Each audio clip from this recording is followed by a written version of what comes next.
আসসালামু আলাইকুম রহমতুল্লাহি ওয়া বারাকাতুহু। সুপ্রিয় দর্শকবৃন্দ, আমি আপনাদের সামনে আজকে এমন একজন মনীষীর জীবনী বলবো, যিনি এমন একটা গ্রন্থ লিখেছেন যে গ্রন্থর মর্যাদা হচ্ছে আল কোরআনের পরেই।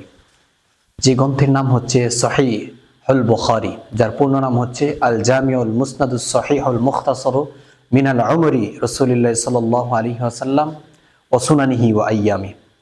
এবং তার লেখক হচ্ছে মোহাম্মদ ইবনে ইসমাইল ইবনে ইব্রাহিম ইবনে মুগীরা ইবনে বারদিসবাতিল জুফি আল বুখারী।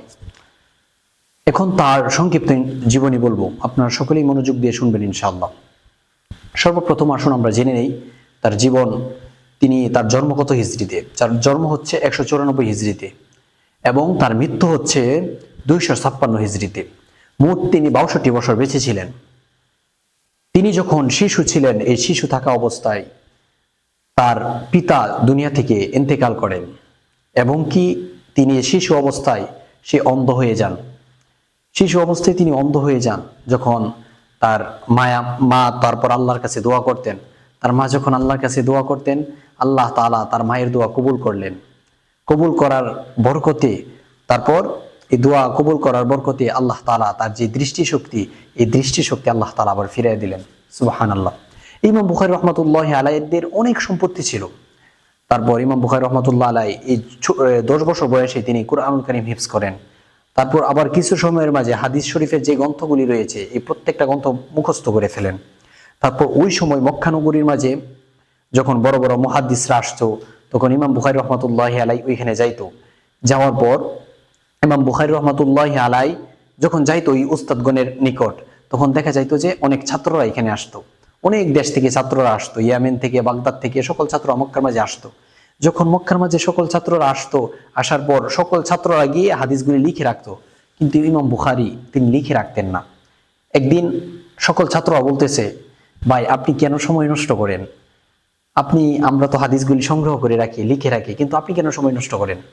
তখন ইমাম বুখারী রাহমাতুল্লাহি আলাইহি কিছু জবাব দেন না। 2-3 দিন যখন এক কথা বললেন, তারপর বলতেছে, তোমরা যেগুলি লিখে রাখছো এগুলি খাতার মধ্যে সীমাবদ্ধ করে রাখছো, কিন্তু আমি কতগুলি হাদিস পারি আলহামদুলিল্লাহ।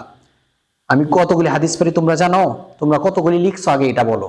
তারপর ইমাম বুখারী রাহমাতুল্লাহি আলাইহিকে তারা প্রশ্ন করলো। একটানা ইমাম বুখারী রাহমাতুল্লাহি আলাইহি এক জায়গায় বসে 17,000 হাদিস মুখস্থ করে শুনাইছে। সুবহানাল্লাহ, 17,000 হাদিস। তারপর এখানে যত বড় বড় মুহাদ্দিস ছিল তারে সবাই চিনে গেছে। তারপর যে ছাত্রগুলি আছিল, তখন তার যে একটু প্রসিদ্ধি লাভ করতেছে। এভাবে ইমাম বুখারী রাহমাতুল্লাহি আলাইহির যেই প্রখর মেধা, এভাবে এই প্রখর মেধা দ্বারা তিনি তার গোটা বিশ্বের মাঝে তার পরিচিতি আস্তে আস্তে লাভ করতে লাগলেন। আরেকটি ইমাম বুখারী রাহমাতুল্লাহি আলাইহির একটি প্রসিদ্ধ ঘটনা আছে। প্রসিদ্ধ ঘটনা কি? ইমাম বুখারী রাহমাতুল্লাহি আলাইহির একজন উস্তাদ ছিলেন।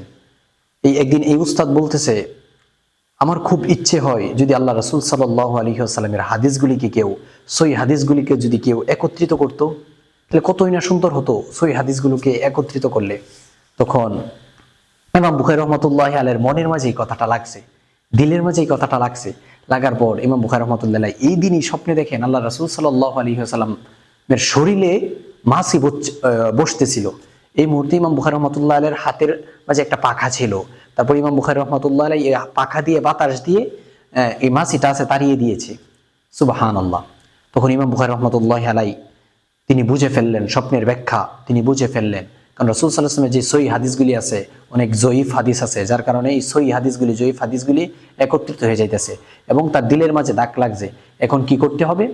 এখন সহিহ হাদিসগুলিকে একত্রিত করতে হবে, সহিহ হাদিসগুলোকে একত্রিত করতে হবে, আর একত্রিত করে জয়ীফগুলিকে আলাদা করতে হবে। তিনি এই 17 বছর অনেক মেহনত করেছেন হাদিসগুলির জন্য।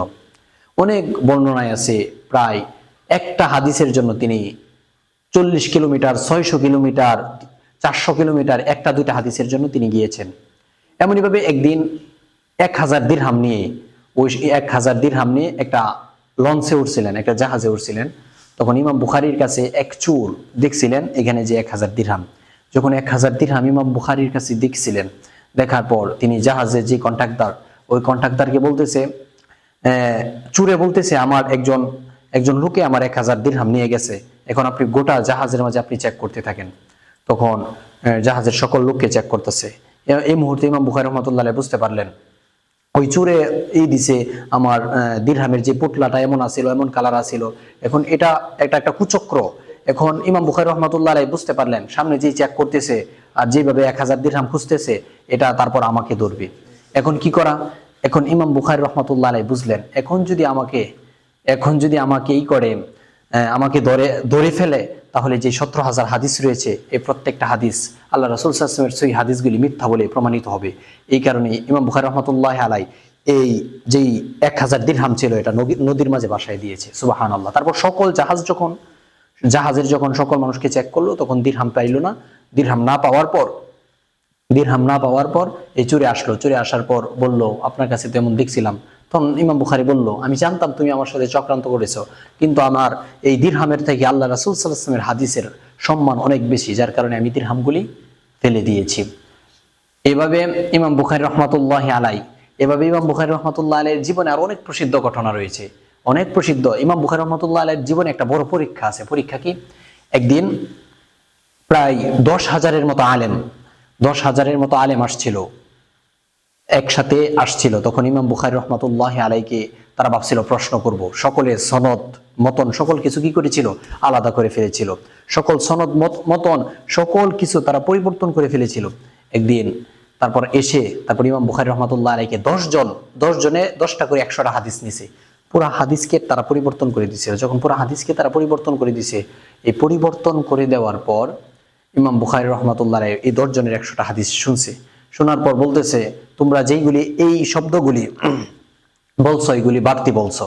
এবং ইমাম বুখারী রহমাতুল্লাহ আলাইহি এই 10,000 আলেমের মাঝে, এত শত শত আলেমের মাঝে, শত শত হাজার হাজার আলেমের মাঝে তারা যে 10 জন বিখ্যাত আলেম তারা 100টা হাদিস বলছে। ইমাম বুখারী রহমাতুল্লাহ আলাইহি মানে তারা তো ভুলটা বলছে, সঠিক সনদ সহ মতন সহ এই 100 হাদিস বলে দিয়েছেন। সুবহানাল্লাহ।